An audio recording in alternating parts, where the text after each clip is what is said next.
예, 시청자 여러분, 그 주말 잘 보내셨죠? 눈 내리는 저녁입니다. 제가 예전에 그 모 방송에서 아침 방송을 진행할 때였었는데요. 그때는 이렇게 이 오후부터 눈이 내리면 이거 굉장히 조마조마합니다. 다음날 아침 못 갈까 봐. 근데 저희 방송 시간은 그렇지 않아서 정말 다행이라는 생각이 드는데요. 여러분 모쪼록 만일 퇴근 전이시라면 모쪼록 준비 잘 하시기 바라겠습니다. 저녁 때 기온이 떨어지고 눈은 계속 내리고 이렇게 되면 도로 사정이 굉장히 안 좋을 확률이 있는데 모쪼록 여러분 안전한 귀가 하시길 간절히 바라겠고요. 자, 정치권에서도 여러 가지 얘기들이 많습니다. 근데 윤석열 전 대통령에 대한 공판, 그 구형이 내일로 미루어졌죠. 하지만 이준석 대표가 또 개혁신당의 이준석 대표가 야당 연석회의도 제안하고 있기 때문에 여러 가지 문제 종합적으로 한번 알아보는 시간 갖겠습니다. 여러분 너무나 잘 아시는 분입니다. 대학교 총장도 지내시고 지금은 국민의힘 당대표 특보단장을 맡고 계신 분이죠. 국민의힘 김대식 의원 전화 연결해서 여러 가지 현안에 대한 입장 들어보겠습니다. 의원님 안녕하십니까? 예, 안녕하십니까. 예. 아이고 눈이 오는데 어떻게 저기 또 계속 바쁘실 텐데 좀 길이 많이 막힐 것 같아요. 조심하셔야 될 것 예, 같습니다. 예, 그렇습니다. 제가 직접 출연을 해서 이렇게 우리 신 박사님하고 대담을 해야 아이 되는데 무슨 전화로 말씀을? 시청자들을 만나뵙게 돼서 이렇게 송구스럽게 생각합니다. 이렇게 이 전화 연결만 해주시는 것도 얼마나 고마운데요. 음, 제가 일단 이거부터 좀 여쭤보겠습니다. 아무래도 당직을 예, 맡고 계시기 때문에. 오늘 에너지경제신문 의뢰로 리얼미터가 발표한 여론조사가 있습니다. 예, 근데 예, 이거를 보면은 민주당은 지난주 대비 약 1.9%포인트 올랐고요. 예, 예, 아니요. 2.1%포인트 올랐고, 예, 국민의힘은 2%포인트 떨어졌어요. 예, 자, 예. 제가 여쭤보고 싶은 거는, 지난주에 어떤 일이 있었냐 하면, 장동혁 대표가, 사과도 하고, 뭐, 이렇게 수신안을 하겠다, 이렇게 얘기를 하지 않았습니까? 예, 근데 예. 이제 사실은 그때 그런 것들이 여론에 좀, 이제는 먹힐 시간이 됐는데, 오늘 나온 리얼미터 조사를 보니까 오히려 하락했다. 그리고 악재에 휩싸인 민주당은 오히려 상승하고 있다. 어떻게 보십니까? 그거는 그렇게 신 박사님 그렇게 해석을 할 수도 예, 있겠지만은 예, 저는 이번에 한중 정상회담이 있었지 않습니까? 예, 이 부분과 음, 그다음에 우리 당 내부의 모 의원과 또 그 홍준표 전 대표와의 관계에 대한 내부 갈등, 그다음에 또 여러 가지 현안 문제에 대해서 단계 문제라든지 여러 가지 문제가 내포가 된 것 같아요. 자, 그런 것으로 지금 봐야 되고 예, 지금 장동혁 대표가 새 신안을 발표한 것에는 아직까지 신 박사님도 잘 아시다시피 최소한 5일, 일주일 정도 돼야 이게 지금 국민들이 거기에 대해서 인식을 하고 대답하는 경향이 좀 있거든요. 예. 네, 그런 측면에서 좀 더 기다려 봐야 다음 된다. 주에 이 결과가 어떻게 나올지 우리도 예의주시하고 있습니다. 예. 아니, 지금 저 의원님께서 당원 게시판 문제 말씀하셨는데, 그 뭐 어떻게 돼요, 그거는? 그 단계 문제는 윤리위원회와 이제 당무감사위원회는 어떻게 보면 검찰로 보면은 검사의 구형 같고, 그 다음에 윤리위원회는 법원의 판사형 아니겠어요? 예, 이제 이거는 우리가 지금 당 지도부에서 어떤 이야기를 하게 되면은 이것이 이제 하나의 어떻게 보면 그런 가이드라인이 될 수 있어서 음, 지금 지도부 입장에서 제가 이 당 대표 특보 단장을 맡았기 때문에 예, 이것을 섣불리 이래라 저래라 음, 하는 이야기는 상당히 좀 앞서가는 게 그렇죠. 아니냐. 이거는 윤리위원회에 맡겨두고 윤리위원회에서 어떤 결과가 나올지 한번 지켜봐야 되겠다 이런 생각이 있고요. 예, 다만 이게 어떤 것이 법과 원칙, 절차에 의해서 이렇게 우리 당원들이나 국민들이 여기에 대해서 수긍할 수 있는 어떤 안을 제시를 해야 되겠죠. 음, 예. 그 뭐 일각에서 한동훈 전 대표가 또 왜 저 감사위원장을 고소한다 그러지 않습니까? 예. 이게 이제 또 다른 정치 사법화다 뭐 이런 얘기도 좀 나오는 것 같은데 그래서 제가 여쭤봤거든요. 우리 한동훈 대표 입장에서도 예. 그렇고 지금 사실상 우리가 어떻게 보면은 정당의 그 행위 이거는 정치로 풀어야지 사법에 이렇게 맡기는 현상은 이거는 바람직하지 않다고 생각합니다. 우리 당이나 뭐 민주당이나 마찬가지예요. 당내 문제 그리고 정치적인 문제는 어떻게 보면은 제도권 안에서 정치적으로 이렇게 얼마든지 풀 수 있는 그거 있는데 이게 사법까지 끌어들인다고 하는 것은 저는 바람직하지 않다 이렇게 생각을 합니다. 예. 그리고 요건 조금 다른 문제인데요. 그 왜 북한이 그 우리가 무인기 보냈다고 막 연일 비난하고 있지 않습니까? 그죠? 예, 예. 근데 거기에 대응하는 정부의 자세는 어떻게 평가하고 계십니까? 그러니까 정부 입장에서도 지금 이게 진퇴양난이에요. 어떻게 음, 보면은 우리가 지금 국방부 장관이 우리가 지금 군사 훈련도 하지 않았고 보내지 않았다고 예, 이렇게 이야기를 하잖아요. 대통령께서도 이것을 철두철미하게 조사를 하라고 지시를 내렸잖아요. 예, 그러면은 민간이 예를 들어서 보냈다. 그것을 잡지 못했다고 하면은 우리 국방에 지금 방위에 지금 뻥크가 난 거 아닙니까? 예, 이제 그런 문제고 또 만약에 이 군에서 이렇게 보냈다는 그런 결과가 나왔을 경우에는 그 윤석열 대통령의 그 재판하고도 굉장히 연관성이 있어요, 사실은. 예, 그렇지 않습니까? 그런 측면에서 지금 그러면은 국방부 장관을 100% 우리가 믿는다고 하더라도 자, 그럼 민간에서 이렇게 보냈다고 가정을 할 경우에는 그러면은 그 방위망이 뚫렸기 때문에 그걸 캐치 못한 우리의 군에도 상당히 좀 책임이 있는 거 아니겠어요? 예, 이거는 뭐 조사하면은 결국은 결과가 나오겠지만은 그런 측면으로 우리가 이해를 해야 된다 이렇게 봅니다. 예. 아, 그리고 제가 아까 잠깐 말씀드렸지만은 이준석 대표가 그 예. 야당 연석회의를 하자 그랬는데 조국 혁신당의 조국 대표는 국민의힘도 거기 연관이 돼 있는데 그 통일교 특검 관련한 연석회의 하자 그랬는데 국민의힘도 연결돼 있는데 아 우리는 그런 쪽하고는 안 하겠다 지금 이렇게 나오고 있잖아요. 여기에서 당내에서는 지금 어떻게 돌아가고 있습니까? 저는 뭐 지금 이준석 개혁신당 대표가 뭐 그런 것을 모르고 제안을 했겠어요. 저는 알고 제안을 했다고 생각을 합니다. 예, 당연히 혁신당의 조국 대표는 안 나올 거라고 예상을 했지 않겠습니까? 예, 그렇지만 이거를 우리는 이 특검 논의 자체는 이 피하고 지연될수록 우리가 야권에 좀 불리해요. 그래서 타이밍을 빠르게 전면에 올려놓고 예, 공정한 기준을 요구하는 쪽이 나는 정치적으로 유리하다. 예, 이런 측면에서 우리 장동혁 대표가 이준석 개혁신당의 대표 그런 그 특검 도입, 야3당 연석회담 제안에 조건 없이 수용한다. 이렇게 하답을 했지 않습니까? 예, 이거는 우리는 기본적인 스탠스를 가지고 있고 이걸 뭐 정치적 양보로 보면은 본질 자체를 놓치게 될 거 아니에요. 그래서 장동혁 대표의 그 조건 없는 수용 이것은 우리가 약해서가 아니라 기준을 장동혁 대표가 지고 정정당당하게 우리는 개혁신당과 야권이 조국신당까지 해서 이거를 한번 해보자. 특검 해보자.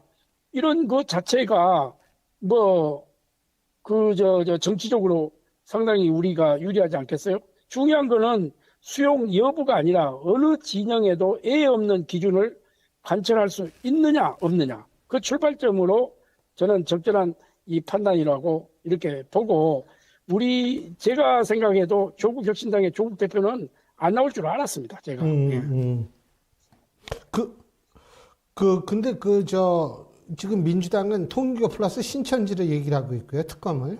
예? 그죠? 지금 예. 이 개혁신당 국민의힘은 통일교 특검을 얘기하고 있는데 그 신천지까지 포함하는 문제는 아직 당내에서 논의가 안 되고 있는 모양이죠. 그렇죠. 왜 그러냐면은 처음에 통일교를 했으니까 선택과 집중으로 해보고 필요하다면 신천지도 해야죠. 그러나 이것이 물타기 작전으로 가서는 안 된다 이거죠. 이걸 전선을 넓히면은 이거 자칫 잘못하면은 용두삼위격으로 끝나잖아요. 그러니까 예. 일단 통일교에서 이게 발단이 됐기 때문에 통일교를 한번 특검을 하자 하고 또 있으면은 전수조사를 통해서 우리는 뭐 해도 된다 이렇게 보는데 지금은 선택과 집중을 할 때다. 저는 이렇게 보는 겁니다. 알겠습니다.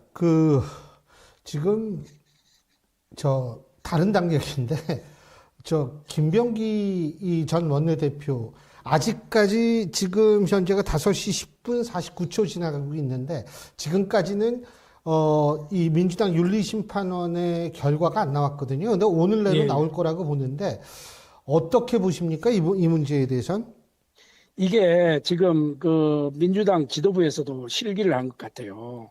정치와 주식은 타이밍인데 이 타이밍을 놓친 것 같아요. 그러다 보니까 여론이 악화가 되고 또 김병기 의원 입장에서는 나는 억울하다. 내가 제명 뭐 당할 때 당하더라도 나는 이거를 밝혀야 되겠다 하는 거잖아요. 자, 그러면 제명을 시켰을 경우에는 의원총회에서 이것을 통과가 돼야 되잖아요. 예. 그런데 의원총회에서 통과될지 안 될지도 이것도 지도부에서는 굉장히 깝깝한 거예요. 그래서 박지원 의원도 병기야, 내가 사랑하지만은 탈당을 해달라. 그리고 뭐 음으로 양으로 지금 압박을 하고 있는 거 아닙니까? 그러나 이제 김병기 의원 입장에서는 나는 정정당당하게 법적으로 이렇게 하겠다 이런 거고 이것이 장기화가 될 경우에는 정권에도 부담이 되고 오늘 한병도 신임 원내대표가 첫 출발하는 시점에서 깨끗하게 시작이 돼야 되는데 이게 지금 걸림돌이 되놓으니까 지금 지도부에서는 굉장히 깝깝하게 됐다. 이런 이야기입니다. 그거를 모를 리가 없죠. 김병기 의원 입장에서는. 자기가 원내대표도 했는데 자기는 정치 생명이 여기에서 이제 걸려 있는 거예요. 그래서 자기는 충분하게 지금 소명하고 지금 하자 보는데 뭐 왜 이제서 그러면 처음부터 애당심을 노렸다고 하면은 그 뭐 3주 전부터 김병기 의원을 설득하든지 뭘 하든지 했어야 되는데 이 타이밍을 놓쳤다. 저는 이렇게 보는 겁니다. 지금 경찰 수사 강선우 의원과 김경인가요? 서울시 의원 그 사람 이 둘에 대한 수사에 대해서도 경찰 수사를 놓고서 말들이 많더라고요. 어떻게 보십니까? 그러니까 김경 의원도 하다가 떨어지는 격이라고 그러는데 29일 날 고발이 됐는데 30일 날 출국을 했어요. 그런데 중간에 지금 텔레그램 계정도 바뀌고 휴대폰도 바뀌고 PC를 지금 압수수색하니까 지금 리셋이 됐다는 거 아닙니까? 그동안에 그러면은 완전히 지금 징계 인멸이 이렇게 하고 그러면은 이제 미국에 있어서 하루빨리 땡겨서 들어왔는데 그 자체는 뭐예요? 내가 수사에 협조를 한다. 그러니까 미리서 그거를 수사 기법상 자기가 자소하고 이렇게 했을 경우에는 그게 뭐 감형이 된다는 그런 판례가 있더라고요. 그러니까 그런 측면에서 지금 이렇게 왔는데 이미 지금 2, 3주마다 지금 벌써 3일이 지났나요? 지났는데 우리 국민들이 어떻게 이게 납득을 하고 이것을 믿겠느냐. 여기에 대해서는 굉장히 의구심을 갖는 거죠. 이제서 늦게라도 지금 강선 의원하고 김경 지금 시의원하고 지금 출국 금지를 시켰으니까 오늘 했더라고요. 경찰이 이번에 명예를 걸고 이 문제는 명명백백하게 수사를 해서 국민들에게 충분히 알려줘야 될 것이다. 이렇게 생각을 합니다. 이게 사실은 검찰 폐지 이게 통과된 이후에 첫 번째 가장 중요한 시험 케이스가 아닌가 이런 생각이 드는데 말이에요. 그렇습니다. 예. 가장 중요한 시험 케이스고 이제 경찰이 그래도 경찰이 정말 경찰의 그 자존심, 명예를 걸고 수사를 완벽하게 잘 처리하고 있구나 하는 것이 검경 지금 분리 수사권에서 좀 첫 케이스이기 때문에 우리 국민들은 예의주시하게 지금 지켜볼 것이다 이렇게 보고 있는 거죠. 예. 알겠습니다. 그리고 이해운 전 의원 문제는 어떻게 지금 청문회 날짜가 잡혔죠? 저는 청문회 날짜가 19일로 잡혔는데 저는 청문회까지 가지 않아야 된다고 생각을 해요. 왜냐하면은 이해운 의원을 봐서라도 그리고 국민을 봐서라도 대통령을 봐서라도 이혜원 의원이 자진 사퇴를 해야 된다 이렇게 생각합니다. 지금 부동산 문제, 자녀 문제 여러 가지 현안이 양파 껍질을 벽 비듯이 계속해서 지금 쏟아져 나오고 있잖아요. 예. 그러니까 이게 지금 현재 이 상태에서 대통령이 엄청난 이런 부담감을 가지고 임명을 하겠어요? 내가 볼 때는 가기 힘들다고 생각을 해요.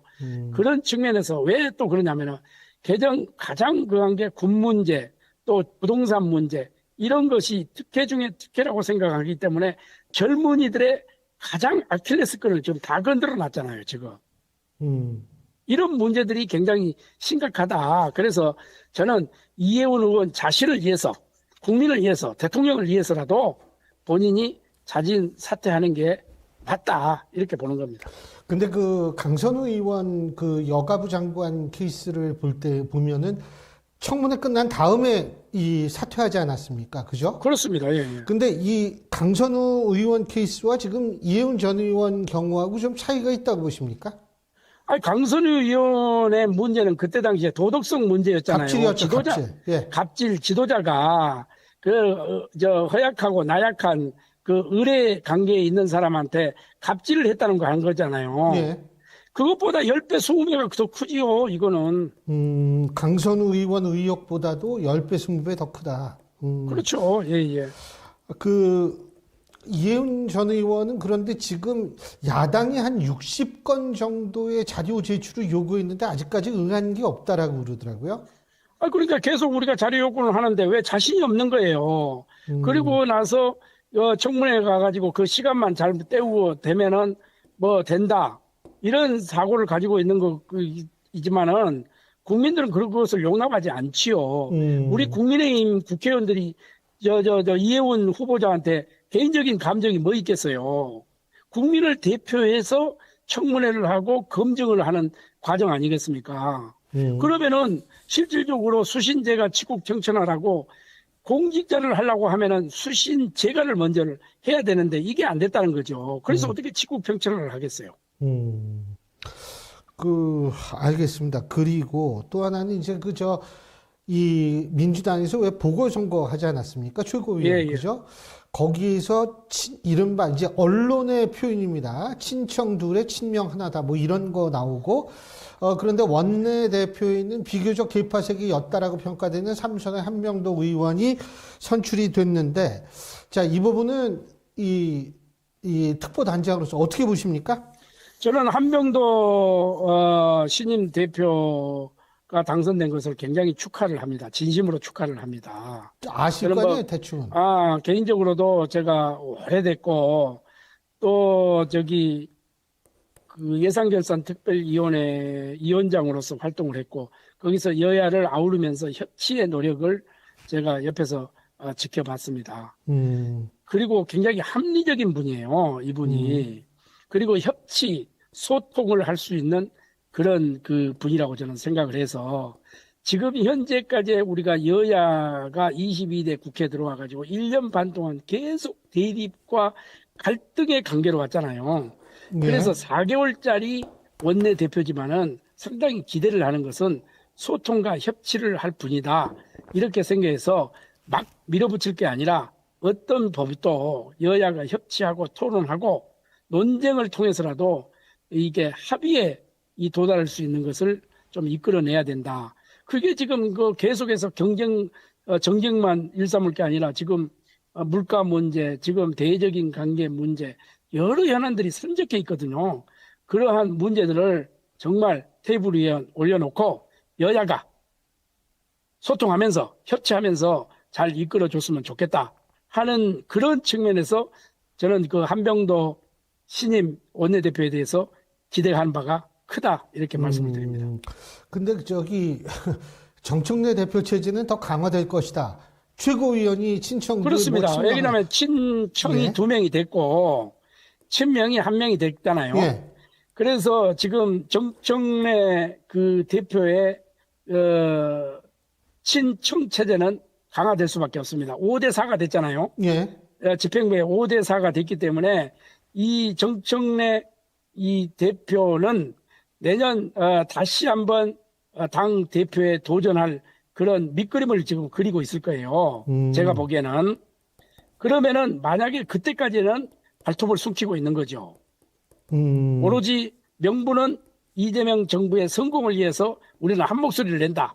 우리는 뒷받침한다. 이렇게 하지만은 내년 다시 한번 도전해서 정청래 대표가 다시 재선에 성공했을 경우, 당대표 재선에 성공했을 경우에는 굉장한 갈등이 저는 심화될 수밖에 없다. 이렇게 보는 겁니다. 지금도 좀 여러 가지 소리는 나오잖아요. 그렇죠. 지금도 여러 가지 소리가 나오죠. 친청과 친명의 갈등. 이런 거는 뭐 언론에서 누차 지금 계속해서 나오고 있잖아요. 지금 예, 보이지 예. 않는 싸움이 시작됐다고 보는 겁니다. 예. 싸움이 시작이 됐다. 그러니까 예. 이거는 결국은 차기 대선을 놓고 현재 권력과 잠재적 미래 권력과의 싸움이다 이 말씀이시잖아요. 그렇습니다. 그러니까 이게 사실은 모닥불이 확 이렇게 피면은 잡목이 스스로 와서 화력이 세면은 타잖아요. 예. 스스로 와서 타는 겁니다. 그러면 뭐냐? 현재의 권력과 미래의 권력을 놓고 본다고 하면은 정치 세계는 미래의 권력으로 휩쓸 리밖에 없어요. 저는 그렇게 보는 거죠. 예. 아이고, 알겠습니다. 이거 하여간 요새, 참, 내일 윤석열 전 대통령 구형 떨어지잖아요. 예, 예. 그거 어떻게 예상하세요?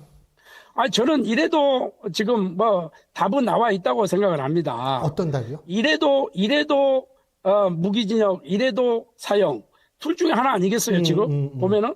그거를 뭐 우리가 예단하기는 어렵지만은 다 언론에서 그렇게 보고 있는 거 아닙니까? 그러면은 다수가 그렇게 본다고 하는 것은 지금 판사도 재판장도 제가 뭐 재판장이 아니기 때문에 미리서 예단하기는 어렵지만은 나는 아쉬운 거는 우리 윤석열 대통령께서 나를 따르고 나를 참모했던 모든 부하 직원들은 정말로 선처를 해줘라. 이런 강한 메시지를 좀 한번 내주고 모든 책임은 나한테 있다 하는 그런 모습을 한번 보여줬으면 좋겠어요.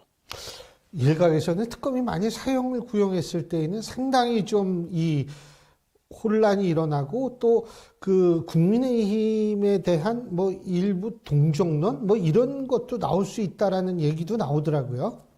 뭐 그거는 뭐 지금 현재 뭐 재판장의 고유 권한이기 때문에 예. 사형이 나올지 특검의 무기징역이 권한. 나올지 예. 아니면 몇 년형이 나올지 우리가 뭐 미리서 예단하기는 어렵지 않습니까? 언론에서 무기징역이냐 사형이냐 이렇게 나오고 있지만은 미리서 이야기하는 예단인데 나는 법과 원칙에 따라서 예. 판결을 내려야지 여론에 휩쓸리고 여론에 따라서 예. 재판이 진행됐다고 하는 것은 저는 맞지 않다. 그래서 우리 국민들이 법과 원칙에 의해서 법은 공평하구나. 법은 정말 어떤 정치적인 그것도 흔들림 없이 오로지 판결로서 이야기하는 거 아니겠습니까? 예. 그러니까 그런 측면에서 우리 국민들이 납득할 수 있도록 법과 제도적 차원에서 판결을 할 것이다 이렇게 보는 겁니다. 예. 마지막으로 한 가지만 더 여쭙겠습니다. 국민의힘과 윤석열 전 대통령 이제는 완전히 분리해서 봐도 되는 건가요? 어떻게 보십니까? 아니 그런 이야기가 있지 않습니까? 예. 저기 코끼리는 생각같이 말하는 그 책이 있죠. 예. 우리가 코끼리를 생각하지 말라는 거예요. 예, 예. 책이 있잖아요. 예, 예. 우리가 조지 예, 공화당을 예, 예. 상징해 가지고 이야기를 했잖아요. 예, 예. 그겁니다. 지금 현재 계속해서 잊어볼만 하면 윤석열 이야기하고 잊어볼만 하면 윤석열 이야기하고 이렇게 하니까 예. 국민들은 거기에 대한 그걸 해요. 예. 계속 코끼리는 생각하지 말라고 했는데 코끼리가 나오는 거예요. 예. 이런 거는 계속 우리 당을 합니다. 이미 윤석열 대통령 우리 당을 탈당했잖아요. 예. 탈당했잖아요. 우리 당원이 아니잖아요. 예, 예, 예. 예. 그렇기 때문에 윤석열 대통령의 그거는 사법부 재판에 맡기고 우리 당은 우리 당원과 국민과 함께 미래로 가려고 하는 거예요. 그 예. 미래로 가기 위해서 뭘 하느냐? 지금 당명을 바꾸는 거 아닙니까? 예. 그러면 당명을 바꾼다고 해서 그렇게 간판만 바꾼다 해서 메뉴를 바꾸지 않으면 안 되잖아요. 예, 그렇죠. 그 메뉴는 국민이 원하는 식탁이 무엇인지, 국민이 무엇을 먹고 싶은지, 국민이 이러한 식단을 차려줬으면 좋겠다 하는 이런 것을 우리가 준비하는 것은 우리 국회의원 107명에 먹이고 우리 국민의힘이 국민들에게 사랑을 받으려고 한다고 하면은 이런 그 컨텐츠 자체, 메뉴 자체를 바꾸면서 국민 속으로 맞춤식 정책으로 파고 들어갈 때 우리 국민들이 사랑을 해주는 겁니다라고 저는 생각을 합니다. 그러니까 이제 의원님 말씀을 요약하자면 윤석열 전 대통령과 국민의힘을 자꾸 연결하는 건 이건 일종의 프레임이다 이 말씀이시잖아요. 그죠? 프레임이죠. 민주당의 프레임이죠. 그다음에 진보 세력의 프레임이죠. 계속 묶는 거는. 알겠습니다. 의원님 오늘 바쁘실 텐데 또 이렇게 전화에 인터뷰해 주셔서 정말 감사합니다. 고맙습니다. 예, 감사합니다. 예, 눈길 조심하십시오. 고맙습니다. 예, 감사합니다. 예, 지금까지 국민의힘 당대표 특보단장을 맡고 계시죠? 김대식 의원이었고요. 자, 계속해서 저희가 얘기할 부분이 있죠. 항상 여야의 정치인들 모시고서 현안에 대한 입장을 각각 듣는 시간입니다. 제가 사실 이런 얘기를 맨날 하다 보니까 이 생각이 들어요. 제가 방송한 지가 좀 오래됐거든요. 근데 예전에 지상파에서 심야 토론이라는 걸 진행을 했었는데, 그때 당시를 돌이켜보면, 그때는 나오면 막 서로, 왜? 서로 좀 대립이 심했는데, 요새는 그냥 각자 얘기하는 걸로, 이런 방식으로 점점 변하고 있다. 세상이 변화해서 그런가요? 어쨌든 좋습니다. 오늘도 두 분 나와 계십니다. 한 분씩 소개해드리죠. 먼저 더불어민주당 이동학 전 최고위원 나와 계십니다. 안녕하십니까? 안녕하세요. 예, 국민의힘 이준우 미디어 대변인이십니다. 안녕하세요. 네, 반갑습니다. 이준우입니다. 예, 눈 오는데 지난번에 이 팔 다치셨었잖아요. 아, 벌써 1년 됐네요. 그죠? 네. 이 안 미끄러지는 거예요? 이 예, 신발? 잘 좋습니다. 괜찮아요? 네. 조심하세요. 조심하세요. 네네네. 아니 근데 생각보다 연세가 좀 있으신 모양이더라고요. 내가 지난번에 어디 다른 방송에서 말씀하시는 걸 제가 듣고 느꼈는데, 네. 전 굉장히 젊은 줄 알았거든요. 아, 저 말씀하시는 예, 거예요? 예. 젊어요. 네. 젊습니다. 예. 젊습니다. 아닌 것 같아. 네. 옛날 얘기를 좀 많이 알아서 그렇지 젊습니다. 이거 되게 당황하시네. 근데 어쨌든, 자, 먼저 우리가 얘기할 거, 먼저 이준우 대변인부터 네. 가야겠죠? 당명 바꾸는 거. 이제 공부할 거 아니에요, 또. 네, 공모 지금 하고 있죠. 예. 그죠? 공부하고 있는데 뭐 들어왔는지 몰라요? 아직은 모르고요. 다 이제 취합해서 아마 중복된 것도 있을 거예요. 그래서 그 취합해가지고 좀 전문가와 함께 검토를 하지 않을까 싶고요. 일단 당명 이제 변경에 대해서는 이제 전체적으로 당원들이 예. 찬성한다는 의견이 많았습니다. 예? 그래서 찬성한다는 의견이 예. 많았어요. 그래서 당면 바꾸는 거에 대해서는 이제 합의가 좀 이루어졌다라는 생각이 들고 어떤 당면으로 할 것이냐, 우리 당의 이제 비전이라든가 또 미래를 담을 수 있는 가치를 담을 수 있는 그런 당명이 무엇인가, 이제 이런 고민이 좀 남아 있는 상태다 말씀드리고요. 예. 민주당에서는 당면 바꾸는 거에 대해서 무슨 짜장면집 간판 바꾸듯이 바꾸느냐 이렇게 좀 과거에 민주당도 많이 바꿨어요. 그렇죠. 그건 제가 이렇게 너무 잘 맞아요. 알아요. 그 말을 제가 하려고 그러는데 민주당에서 마치 당명을 바꾼 적이 없는 것처럼 하는데 그렇진 않죠. 이게 우리나라의 공통적인 현상이에요. 맞아요. 이름 바꾸는 거는. 그렇죠. 제가 대표적으로는 1995년에 DJ가 정계에 복귀할 때 그때 창당을 할 때 뭐라고 했냐면요. 새정치 국민회의라는 명칭으로 들어왔어요. 그리고 3년 뒤 98년도에 대통령이 당선이 됩니다. 그리고 다시 평민당부터 시작을 해야죠. 평화민주당. 그렇죠. 근데 이제 제가 말씀드린 거는 당명을 짧게 바꾼 시기를 말씀드린 거예요. 새정치 국민회의에서 이제 당을 시작했는데 나중에 2000년에 총선을 앞두고 당명을 바꿔요. 그때 바꾼 당명이 새천년 민주당이에요. 그러니까 이때가 기간이 불과 5년 정도밖에 되지 않습니다. 그러니까 왜 바꿨느냐? 그러니까 새정치 국민이라는 당명이 너무 DJ 개인 정당 같다는 이미지가 있다는 거예요. 그래서 제도에 기반한 가치에 기반한 정당이라는 이미지 쇄신을 위해서 새천년 민주당이라는 이름으로 바꿨었던 그런 선례가 있던 민주당이 있습니다. 그래서 국민의힘도 그럼 왜 우리도 이미지 쇄신이라든가 새로운 가치를 품는 그런 당명을 바꿀 수가 없습니까? 마찬가지죠. 저는요. 네네. 국민의힘이 낫다, 민주당이 낫다 이 얘기는 아닌데 이제 참고로 알아두세요. 네. 제가 예전에 몇 년 전인지 제가 거의 매번 그 대선 후보 TV 토론 사회를 봤는데 3번 해본 적이 있어요. 근데 3번 볼 때마다 민주당 이름이 바뀌는 거예요. 그때가 몇 년 전인지 한번 나중에 그거 네. 진짜 자주 바뀌었어요. 그때. 근데 당명 바꾼다. 거기에 대해서 민주당은 물론 당연히 부정적으로 나가겠죠. 왜냐면 핵심적인 게 빠졌어요. 그러니까 당명 때문에 이런 내란이 벌어지거나 윤석열 정권이 엉망으로 갈 때 국민의힘에서 그걸 막았던 아무 말도 안 했던 뭐 당명 때문에 이뤄진 일이 아니잖아요. 그렇기 때문에 당명을 바꾸는 거는 뭐 할 수도 있지만 굳이 당명 때문에 지금 벌어진 일이 아니기 때문에 본질에 좀 집중해 줬으면 좋겠다라는 거예요. 실제로 썩은 짬뽕 팔다가 간판 딱 달고 그대로 썩은 짬뽕 팔면 국민들 다시 손님으로 들어갔다가 다시 나오죠. 그렇기 때문에 저는 이 부분과 관련돼서는 지금 윤어게인 외치셨던 분들, 그 다음에 친윤 쪽에 서 계셨던 분들, 그것에 대해 반성과 사과 성찰 안 하신 분들, 이런 분들이 지금 대거 그냥 막 간부로 막 영입되고 있잖아요. 국민의힘에. 그러니까 인적 청산, 주방장도 안 바꾸고 사장도 안 바꾸는데 간판만 바꾼다. 그랬을 때 과연 국민의 동의를 얻을 수 있겠느냐. 근본적인 문제에 대해서 제기하고 있는 거예요. 지금 말씀하신 거 잠깐만요. 주호영 의원도 비슷한 얘기를 했거든요. 네. 예, 내용이 안 바뀌고 이름만 바꿔가지고 뭐 하느냐라는 식으로 얘기를 했거든요. 어떻게 보십니까? 지금 방금 말씀하신 것 중에서 썩은 짬뽕을 팔다가 다시 간판 바꿔 썩은 짬뽕 다시 팔면 되겠느냐라고 얘기하는데, 그러면 DJ가 과거에 새천년 새정치 국민의힘 하다가 새천년 민주당 바꾼 게 썩은 정치 짬뽕, 썩은 정치를 팔았습니까? 썩은 짬뽕을 팔았습니까? 그렇게 얘기하시면 누구 침 뱉는 꼴밖에 더 되겠습니까? 과거에 자기 정당에서 정당 당명을 바꿀 때는 당연하고 명분이 있는 거고 그럴듯한 이유가 있는 건데, 국민의힘에서 바꾼다 하니까 무슨 썩은 짬뽕에 비유한 것은 누워서 침 뱉기 당한 꼴이다라는 말씀을 드리고요. 저희는 지금 내용이 당연히 중요하죠.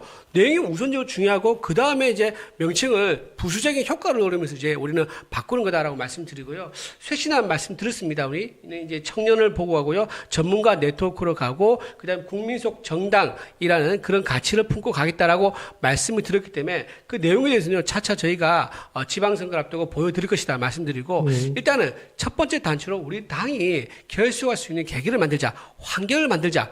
그렇기 때문에 일단 당원 게시판 문제 먼저 정리를 하려는 그런 수소가 아니겠는가라는 생각을 좀 하고 있습니다. 언제나요? 그 이번 달 넘기지 않을 거예요. 이번 달? 지난주에 1월 달내로? 그렇죠. 지난주에 윤리위 한번 열었지 않습니까? 열었기 때문에 아마 이번 주에 한 번 더 열 것 같아요.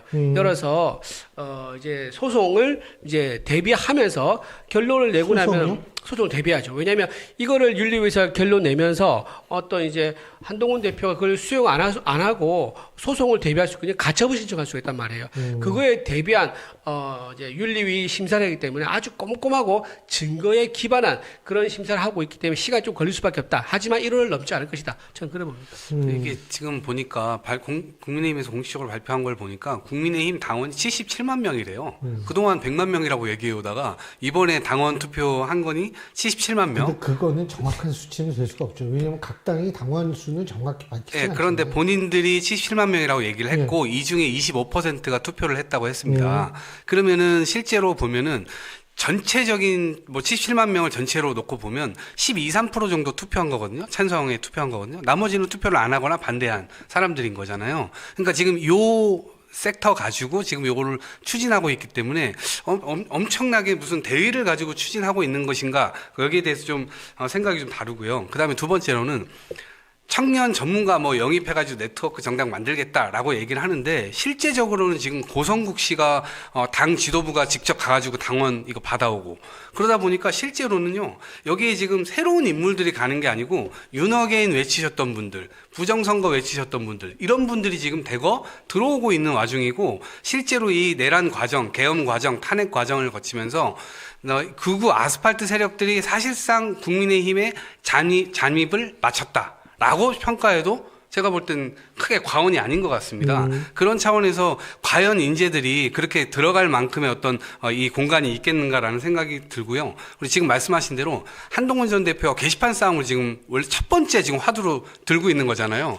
결국엔 반윤 천액이다.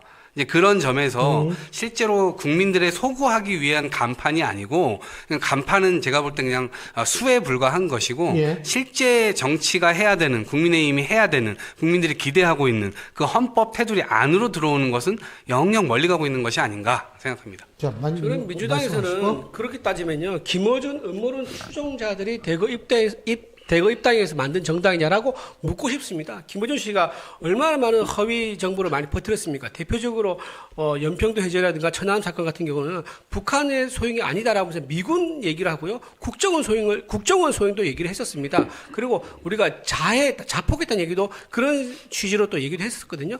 근데 그걸 믿고 그 언론의 커뮤니티에 얘기하는 사람들이 많이 있었지 않습니까? 그러면 그런 정당은 정상적인 정당이냐, 합리적이고 이성적인 정당이냐라고 또 할 수 있습니까? 저는 오히려 되묻고 싶고요.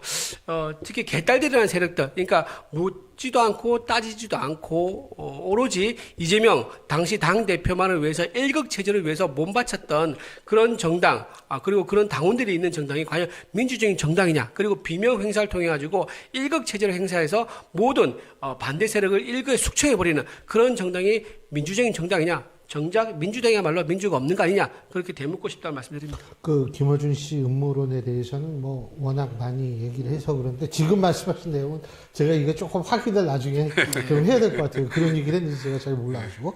자, 제가 지금 우리 이준우 대변인께서 말씀하신 거에 사실은 연장이라고 볼 수도 있고 하여간 그런데 그 온라인 댓글 국적 표기 제도 그리고 외국인 지방선거 투표권 제한, 요거 민주당에서 지금 반대죠. 민주당이 반대죠. 반대죠. 네. 그 반대하는 이유는 저 이야기하는 것 자체가요. 이제 우리가 지금 외국 인력을 수급해서 쓰고 있기도 하고요. 이걸 어떻게 공존해 낼 것인가. 그리고 서로 지킬 수 있는 룰을 만들고 그 룰을 어떻게 우리가 준수해 갈 것인가. 이런 내용으로 해야 되는데 간병인 필요할 때는 다 데려다가 쓰고 그 다음에 일자리 필요할 때 외국인을 다 데려다 쓰고 지금은 이제 그들을 악마화 해가면서 정치적 프레임으로 활용하고 있는 거거든요. 사회적으로 필요할 때는 외국인들을 갖다 쓰면서 정치적으로 필요할 때는 오히려 그들을 악마화 해가지고 공격하는 게 사회적 통합에도 도움이 안 되고 우리나라가 가는 인력도 지금 부족해지고 물론 AI가 다시 쳐들어오고 있긴 하지만 그럼에도 불구하고 외국 인력들과 함께 어떻게 공존할 것인가 이건 매우 중요한 화두거든요. 근데 어느 특정 국가를 딱 얘기를 해놓고 그들을 악마화 해가면서 그거를 지지 세력을 모으는 프레임으로 지금 활용하고 있기 때문에 아주 나쁜 정치라고 생각합니다. 오히려 투표권 문제는 건강하게 지적할 수는 있다고 봅니다. 그동안 우리가 뭐 15년, 20년째 쭉 적용을 하고 왔었기 때문에 그럼 그동안의 부작용이라든가 이런 것들을 한번 살펴보자. 그럼 그거는 얼마든지 민주당에서 검토할 수 있는 부분이라고 보고 그렇다면 그것에 대한 부작용을 어떻게 최대한 완화할 것인가. 그러나 이들이 왔을 때 대한민국을 싫어하고 증오하고 해가면서 외교적 문제로까지 비화시켜내는 그런 방식에는 절대 동의할 수가 없어요. 그래서 그런 거를 지금 정치적으로 아주 나쁜 이 외국의 보수 정당들이 하고 있는 걸 그대로 지금 따라하고 있고 본인의 지지 기반이 취약해지고 있는 걸 오히려 활용하려고 이렇게 악마하는 거라고 봅니다. 예. 저는 외국인들을 우리나라 정치 개입한 걸 왜 민주당이 이렇게 원하는지 도저히 이해가 되지 않습니다. 우리나라는요, 우리나라 국민, 주권을 가진 나라, 주권을 가진 대상이 누굽니까? 우리나라 대한민국 국민이거든요. 근데 그 주권을 가진 대상에는 외국인이 포함되지 않는 게 당연하지 않습니까? 그래서 우리가 헌법에 보장된 주권을 순수하게 행사할 수 있는 제도를 만들자고 하는 건데, 왜 그거를 반대하고 외국인이 대한민국의 주권을 침탈하도록 허용해야 된다는 짓은 이해가 되지 않는다 말씀드리고요. 더군다나 이제 온라인에 이제 국적 표기하는 거 있지 않습니까? 그거는 지난번에 다음에서 한번 선례가 나왔지 않습니까? 한국과 중국이 올림픽에서 8강전을 펼치고 있는데 90% 이상이 중국을 응원했다. 결국은 나중에 다음에서 그걸 닫아버렸어요. 뭔가 외부에서 악의적인 의도를 갖고 트래픽이 들어왔다라고 보는 거예요. 근데 중국 팀을 90% 이상이 응원했기 때문에 당연히 중국에서 우회해서 들어온 IP가 아니겠는가라고 생각이 되었고 그것 때문에 많은 사회적 논란이 있었습니다. 즉 우리나라 에 있는 정상적인 공론장이 외국인들이 들어와서 오염시키고 있는 이런 상황이 발생하고 있는데 왜 이것을 방치하고 그것을 옹호해야 되느냐. 옹호하는 그 민주당이 이해가 될 수 없는 거예요. 중국을 왜 옹호하죠? 한국에 들어와서 한국인의 정당한 정상적인 이상적인 공론의 과정에 왜 중국이 들어와서 그걸 오염시키는 거죠? 그리고 그렇다 그러면요, 김경수 지사는 왜 그럼 유죄를 받습니까? 김경수 지사가 드루킹으로 유죄받은 이유는요, 여론 형성장을 왜곡시켰기 때문에 징역 3년 6개월 받았어요. 근데 그거를 주체가 김경수가 아닌 중국인으로 바뀌었을 뿐이란 말이에요. 근데 그거는 왜 또 괜찮은 겁니까? 김경수 지사는 그러면 안 되고 중국인은 그래도 됩니까? 말이 안 되는 거죠. 스스로 모순이다 말씀을 좀 드리고요. 또 하나 그 외국인의 지방선거 투표한 거지 않습니까? 이거는 상호주의 원칙에 입각해서 말이 되지 않는다. 왜냐하면 다른 나라 중국이나 필리핀이나 일본에서 우리나라 국민들 거기 있는 사람들이 그 나라의 지방선거 투표권 행사합니까? 안 하거든요. 근데 왜 우리나라만 그 외국인들에게 투표권을 줍니까? 그리고 이게 F5를 해가지고 영주권이라고 있는데 그 영주권을 가지고 3년 있으면 우리나라 지방선거에 투표할 수 있다 그러는 거예요. 3년 있으면서 우리나라 지방선거의 정치를 판단할 수가 있습니까? 개입할 수 있습니까? 그럴 수 없죠. 그러니까 친중 성향을 가진 정당을 보고 투표할 수밖에 없는 상황이란 말이에요. 그리고 또 하나 이게 외국인 중에서요. 특히 누가 많냐? 압도적으로 중국인이 많습니다. 투표에 참여하는 외국인이. 그러니까 민주당에서는 당연히 중국인들이 자기한테 유리한 투표를 하기 때문에 외국인들이 와서 우리나라에 투표한 것을 찬성할 수밖에 없는 거다. 하지만 이거는 우리나라가 외국에 가서 지방선거에 투표할 수 없기 때문에 상호주의 원칙에 입각해서 이거는 잘못된 거고 또 중국인이 다수이기 때문에 이것 또한 민주당에서 그 자기한테 유리한 투표로 보기 때문에 그걸 찬성하는 거고. 그러니까 정상적이고 우리 순수 주권을 가진 국민에 의해서 투표권이 행사된 것을 반대하는 그런 행태를 우리가 확인할 수 있는 거죠. 제가 아는 한도 내에서 여러분이 확인해서 볼 필요가 있는데 노무현 대통령 시절에 우리 동포라고 하는 제일 한국인들이 일본에서 투표권을 좀 행사했으면 좋겠다. 그렇기 때문에 우리가 먼저 시작하면 일본도 좀 그렇게 할 거 아닌가. 이런 희망으로 시작한 걸로 저는 알고 있거든요, 사실은. 근데 일본은 아직도 안 하고 있죠. 어떻게 보세요? 그들이 저는 뭐 투표권을 다 열자 이건 아니고요. 지금 주장하시는 것 정도에서 절반 정도는 제가 주장을 수용할 수 있어요. 이를테면 지금 3년 그 기준이 너무 낮다. 5년으로 하자 혹은 7년으로 하자 얼마든지 저는 제안하고 그것에 대한 논의를 해볼 수 있다고 봅니다. 근데 이분들도 오셔가지고 일하고 세금 내고 다 합니다. 그렇기 때문에 국가적 정책 결정에 이들이 영향을 미치는 거 아니고 지역에서의 영향 정도를 할 수 있는 거거든요. 본인들이 주민들로 있으면서 주민세 내고 세금 내고 소득세 다 낸단 말이에요. 그것에 관해서 본인들의 이야기들을 할 수 있는 창구 정도로 지방선거를 열어주는 겁니다. 근데 말씀드린 대로 그것을 좀 더 완화하자 혹은 좀 더 강화하자라고 하는 측면에서의 토론은 전 가능하다라고 생각을 하고요. 다만 그것을 특정 국가를 거명하면서 완전히 외교적 문제로까지 가는 것은 저는 정치 세력으로서는 완전히 패착이다. 실제로 어떤 주권 침탈 사례가 있었죠? 그러니까 지금 이게 실제로 어떤 국적이나 이런 것들은 본인들 스스로가 거기에 만약 실명제를 하자. 저는 이게 보수 세력으로 진짜 할 만한 주장인가? 보수의 가치와 철학이 도대체 뭐지? 그러니까 사회를 완전히 무균실로 만들려고 하는 것이고 실명제로 만들려고 하는 것이고 이제 그런 상황 속에서 과거에 우리가 이런 논쟁도 보수 진보 간에 했었던 적이 있었던 것 같은데 오히려 이것은 보수의 가치에 완전히 반하는 거 아닌가? 그러니까 내부에서 지금 한동훈 이 가족이 결국 그런 것들을 여론 조작하고 뭐하고 했다는 것으로 자기네들끼리 싸우고 있기도 하고 그 사회의 어떤 가상의 적을 만들어 놓고 또 그들과 또 싸우고 있기도 해요. 이게 국민적인 이 관계에서 얼마만큼 공감대를 형성할 수 있을지 저는 미지수인데. 상호주의는요? 상호주의요? 예. 상호주의도 저는 그래서 좀 토론할 수 있다라고 보는데 상호주의에 입각해서 만약에 한다라고 한다면 그럼 얼마든지 얘기해 볼 수 있습니다. 그런데 무조건 우리가 지금 이미 도입해가지고 하고 있는 이 부분인데 내일 당장 없애버리자라고 얘기를 한다면 그것도 아마 또 부작용이 있을 겁니다. 그렇기 때문에 저는 논의는 분명히 열어두되 실제로 있어서 이것을 악마화해가지고 외교적 상황까지 가는 것은 전 그것도 문제가 있다고 봅니다. 네, 외국인 우리나라 투표하는 것을 못 맞게 맞는 게 어떤 부작용이 있죠? 부작용이 없죠. 저는 저는 아무리 생각해도 무슨 부작용이 생길지 이해가 되지 않습니다. 우리나라 국민이 우리나라 지방선거에서 자기 의견을 표출하는데 외국인이 와서 오염시키기 때문에 외국인이 못 들어가게 한다는 거 부작용이 없는 오히려 더 선작용이 많은 거죠. 그리고 방금 말씀하신 것 중에서 일본 같은 경우는 우리나라가 지금 거기서 우리나라 국민이 가서 똑같이 세금 내고 노동력 서비스하고 각종 의무를 하고 있을 거예요. 근데 거기는 투표권 안 해주고 있잖아요. 근데 우리나라는 일본뿐만 아니라 유럽도 다 그렇죠. 다 그렇죠. 그러니까 제가 독일에 10년 있었거든요. 그렇죠. 맞아요. 다 그렇죠. 이제 동남아든 다 그러는데 갑자기 하신 말씀이 이거예요. 3년이 아니라 5년이나 7년 정도 영주권을 더 허용하면 논의가 가능하다고 하는데 아니 상대 국가에서는 아예 허용하지 않는데 우리가 5년, 7년 늘리는 게 무슨 의미가 있습니까? 그쪽도 하면 우리도 하는 거고 그쪽 안 하면 우리도 안 해야죠. 근데 그런 이제 아주 당연한 얘기인데 그걸 가지고 무슨 우리가 충분히 논의를 할 수 있다고 하면서 이것이 반드시 지켜져야 될 무슨 덕목이나 무슨 이제 법률상 의무인 것처럼 그런 식으로 전제라고 얘기를 하는 것은 아예 잘못된 얘기다. 우리는 전혀 의무 없는 일을 우리가 너무 선의 의지를 가지고 외국인들에게 다 열어주고 있는 이런 상황은 말이 안 되지 않는다 말씀드립니다. 이거 지난주에도 얘기하고 또 여쭤보기도 좀 뭐한데 죄송합니다. 네.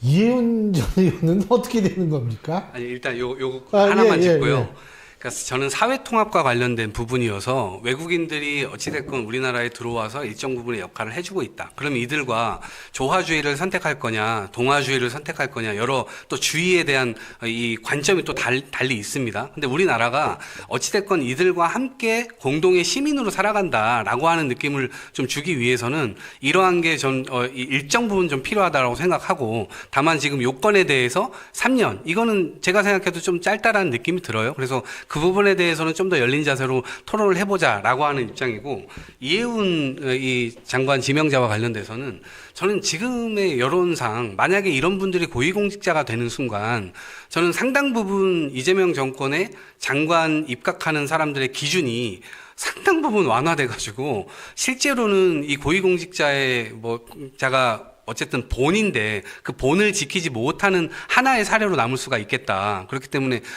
이제 청문회를 하고 난 다음에 대통령께서 고독한 결단을 내리셔야 되겠지만 저는 이 부분에 청문회는 합니다. 청문회는 하겠죠. 그리고 본인이 그 청문회 자리에서 하루를 하건 아니면 밤을 새가지고 그 다음날까지 하건 간에 본인이 억울한 부분들에 대해서는 소명할 기회는 공식적으로는 필요할 것 같습니다. 그런 차원에서의 청문회가 진행이 될 것이고, 그 이후에라도 저는 여론이 좋아질 만한 어떤 상황은 오기가 어렵다. 그렇기 때문에 대통령께서도 이거를 지명을 했지만 실제로 임명까지 가기에는 무리수다. 이렇게 생각합니다.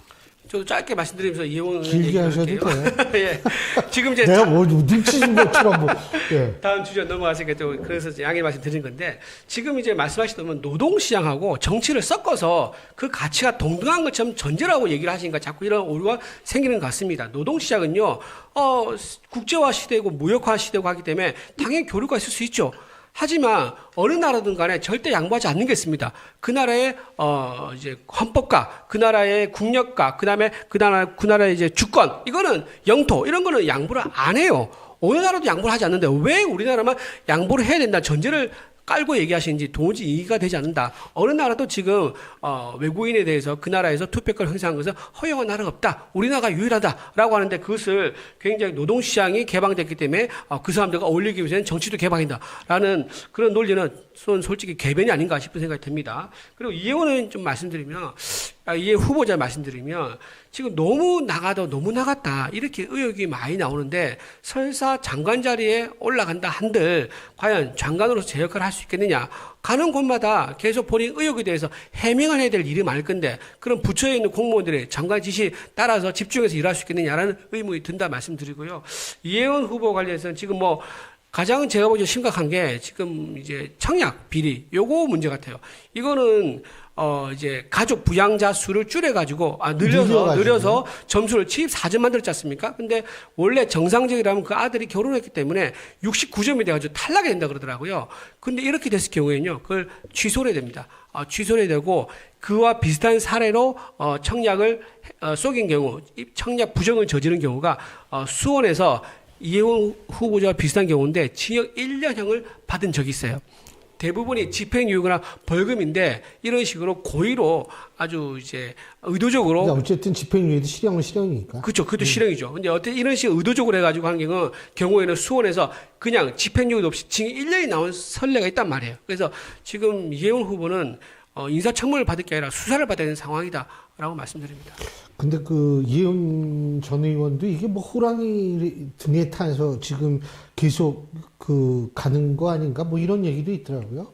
그러니까 본인도 지금에 와서 스스로 멈추기가 어려울 글쎄 거예요. 호랑이 되게 탔다는 네, 얘기가 그래서 보이죠. 오히려 판단이나 선택을 대통령께 넘기고 본인 스스로는 할 만큼 해야 되겠다라고 생각을 할 것이고 아마 지금까지 왔다면 특히나 지금 지적해 주신 장남을 미혼으로 기혼을 미혼으로 예, 기혼 신고를 그 안 하도록 결혼식은 하고 안 하고 전셋집에 살면서 네, 여기에다가 주소지를 두 개 했다는 거잖아요. 그러니까 명백한 현행법 위반이기도 하고 아마 이거 장관직을 하게 어려울 거라고 저는 생각을 하고 바로 이제 고발도 이미 됐을 겁니다. 그렇기 때문에 이것도 이제 수사를 또 받아야 되는 상황이고 그렇게 되면 처벌까지 가야 되는 상황일 것 같습니다. 스스로가 아마 이런 부분들을 다 알고 있었을 것인데 애초에 장관인 해볼래라고 제안이 왔을 때 스스로가 이걸 왜 받았는가 저는 굉장히 에이, 의문스러워요. 그거 있잖아요. 네. 장관 해볼래 그러면 머리가 하얘진대요. 그리고 자기의 인생이 과거를 못 봐. 무지무지하게 아름답게 느껴진다는 그렇죠, 거예요. 그렇죠. 아니 네? 체크리스트가 다 있는데 아니, 이걸 어떻게 빠져나갈 수 이 있다고 정도는 뭐 생각하는데 이렇게 될 수도 있다는 얘기들에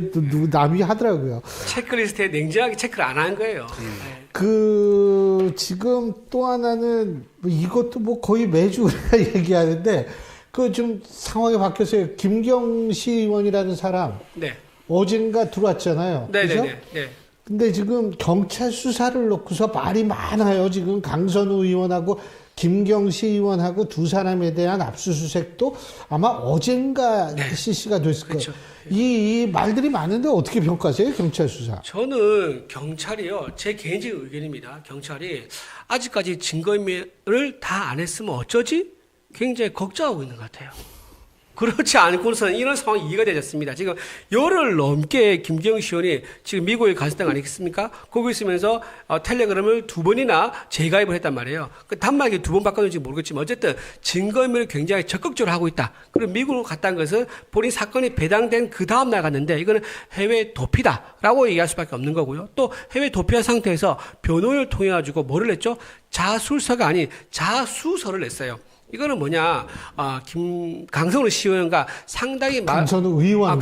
죄송합니다. 강선우 의원과 상당히 말을 맞춰가지고 형량 줄이게 들어가자라고 서로, 이제 말을 맞춘 상태가 아니겠는가 싶은 생각이 듭니다. 그러니까, 강선우 의원과 김병기 의원 사이의 녹취가 1억을 주고받았다는 전제 속에서 이루어졌는데 이게 너무 단단하단 말이에요.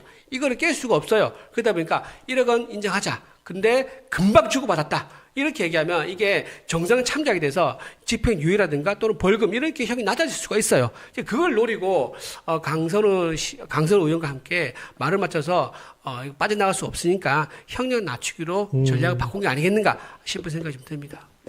이건 아주 잘못됐죠. 그리고 이거 뭐 사실관계인데 이거는 이미 2달 전부터 티켓이 끊겨져 있었고 그 이후에 이제 일이 벌어졌기 때문에 뭐 2달 전에 티켓이 도망간 끊겼었어요? 거는 맞지 않다라고 하는 것 같고요. 다만 제가 좀 의아스러운 건 이분이 지금은 CES 그 뭐 라스베가스 거기 가가지고 거기서 이러고 사진 찍었죠. 그리고 사진 찍고 네. 지금 이럴 정신머리가 있나? 그러니까 이분이 저는 그런 부분들에 있어서 제대로 된 판단을 지금 못 하고 있는 거 아닌가라는 생각이 들고 그리고 뭐 돈이 워낙 뭐 많다고 하잖아요. 그러니까 1억이 그분한테는 돈이 아닐 수도 있는데 실제로 이건 지금 현행법과 관련돼서도 본인 스스로의 지금 이 입지 자체가 바로 수사 대상이고 압수수색 당하고 뭐 온통 이제 앞으로 고초를 겪게 될 텐데 미국에 가가지고 특히나 아들 며느리 만나러 갔다고 해놓고 아들 며느리 만나지도 못하고 그것 때문에 좀 갔다 그랬는데 만나지도 못하고 결국 CES 가가지고 사진 찍힌 거 걸리고 들어와가지고 바로 압수수색 했지만 실제로 저는 그런 부분들에 있어서 이분이 지금 제대로 처신을 하고 있는가 거기에 대한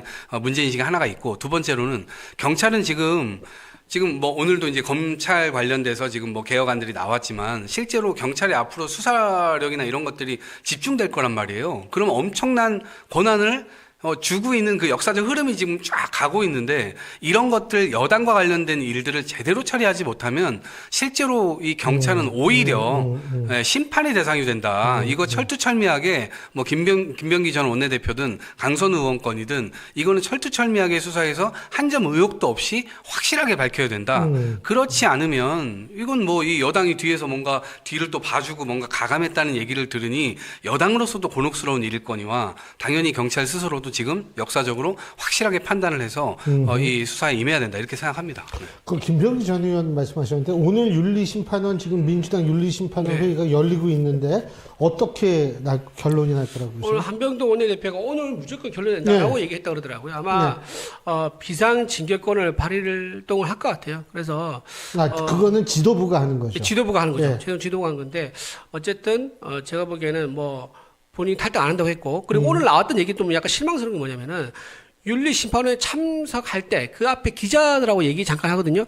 그때 뭐라고 했냐면 본인의 무고함을 소상히 밝히겠다라고 하고 들어갔어요. 그러니까 억울하다는 거죠. 그게 사실 아닌데 전 보좌진들이 자기한테 누명을 씌웠다 뭐 이런 식으로 얘기하고 들어갔는데 오늘 안에서 심판원한테 한 얘기가 이거예요.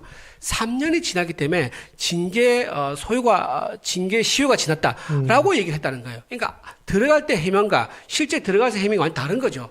그러니까 들어가고 나서 이렇기 때문에 나는 그게 사실 아니다라고 증거를 가지고 가서 또는 서류를 들고 와서 얘기를 해야 되는데 그런 걸 하루 안 들고 왔다 그러는 거예요. 그러면서 징계 시효가 지났기 때문에 이거는 징계할 수 없다라는 식의 변명을 했다는 걸 보면은 상당한 그 의혹에 대해서 사실상 인정한 꼴이 아니겠는가. 그래서 저는 윤리심판에 더 엄격하게 심판해서 오늘 제명 조치를 아마 좀 의견을 모으고 당 지도부가 거기에 대한 최종 결론을 낼 수도 있겠다. 왜냐하면 만일 제명 결정을 내렸을 때에는 현역 의원이기 때문에 이론적으로 따지면 의원총회를 열어가지고 다시 한번 이게 그 결의를 해야 되는 과정이 필요하잖아요. 네. 어떻게 보세요?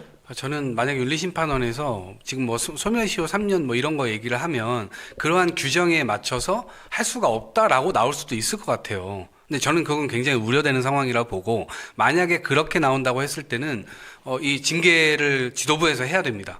지도부에서 명확하게 끊는 모습을 보여줘야 돼요. 김성우 의원도 그런 식이었죠. 그렇죠. 결국에는 비상징계권이라고 하는 것은 시의성, 중대성 이런 것들을 판단하는 거거든요. 법적으로 판단하는 게 아니에요. 그냥 정치적으로 여론이 너무 안 좋고 실제로 나온 증거만으로도 우리가 판단할 때 이건 적절치 않다라고 하면 결단 내리는 거거든요. 그래서 오히려 휴먼 에러, 시스템 에러 이런 어려운 말들을 했는데 결국 개인의 일탈이라는 거 아닙니까? 휴먼 에러라는 말은. 그러면 개인 일탈이 벌어졌을 때 이거를 제대로 징계할 수 있다라고 하는 시스템 에러가 아니다라는 걸 명확히 보여줘야 되는데 거꾸로 그걸 바로잡지 못하면 민주당 전체가 시스템 에러가 있는 당이다 이렇게 해버리는 겁니다. 그렇기 때문에 저는 오늘 중으로 지금 나와 있는 증거만으로도 저는 충분히 징계할 수 있고 이거를 제발 탈당해 주세요 이럴 게 아니라 그냥 정확하게 정리해야 된다고 봅니다. 당에서. 잠깐 보태서 말씀드리면 휴먼 에러일 수가 없고 시스템 에러가 명확한 이유가 뭐냐면 강선호 의원 본인이 들어가지고요. 그날 자기 지역구의 시의원 선거에서 본인 참석하면 안 돼요. 근데 들어갔지 않습니까? 그러니까 그러니까 서울시당 공천관리위원회가 뭔가 시스템적으로 강선이 들어와가지고 누구한테 공천 줘라고 얘기했을 때 강선이 들어오면 안 됩니다. 라고 시스템이 작동했는데 그 시스템 작동 안 했다는 얘기예요. 그리고 또 하나, 김명기 의원도 1억에 대한 얘기를 들었으면요, 공관위에 대해 그 신고를 해야 돼요. 의무가 있습니다. 공관위 간사니까. 근데 그것도 신고 안 했잖아요.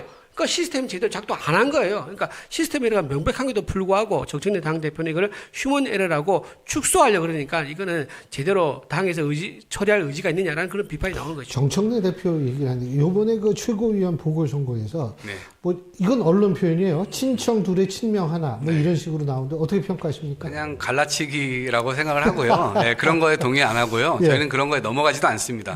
이재명 정부를 성공시키기 위한 당대표가 필요할 때 이 정청래 대표가 그 시기에 지금 당대표로 있는 것이고 그 정청래 대표를 중심으로 한 당 세력은 결국에는 이재명 정부의 성공을 향해서 가는 것이기 때문에 지금의 지도부에서 친명과 친청으로 갈려져 있다라고 하는 부분 그런 것들은 절대 동의할 수가 없고 똘똘 뭉쳐서 이재명 정부의 성공 그것은 단순히 뭔가 권력을 누리고 이런 것이 아니라 국민 뭐 어떤 민생 생활의 어떤 성공으로 이어져야 되겠죠. 지금 코스피도 올라가고 있고 외교도 좀 잘하고 있고 전반적으로 안정적으로 국정 운영할 수 있도록 열심히 당력 모두 집중해가지고 도와야 된다 이렇게 생각합니다. 자 이제 전혀 다른 시각. 뭐 정청래 당대표는 자기 당대표는 자기 자신이라고 생각하고 있고요.